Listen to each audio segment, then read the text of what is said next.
План обсудим на неделю. Все, всего доброго, до свидания.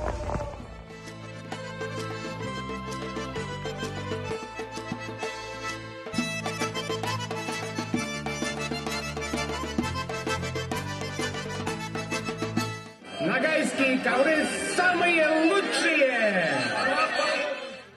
Москва средневековая, конец 16-го, начало 17 веков. На Старом Арбате, на ярмарке кого только не встретишь. Приезжих со всех концов Руси. И здесь же можно стать свидетелем главных событий в Отечестве. А в смутные времена их было немало. Государственные кризисы, появление самозванцев, гражданские и крестьянские войны. Эпизод свержения с престола Лжедмитрия I лег в основу исторической реконструкции возвращения к истокам.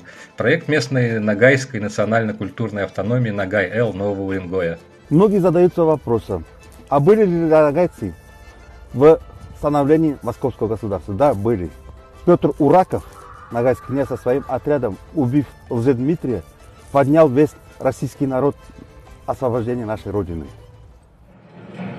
Собирайтесь, русичи, и вы, братья-мусульмане, разных вер и традиций мы, но живем плечом к плечу на одной земле. Да, они нужны.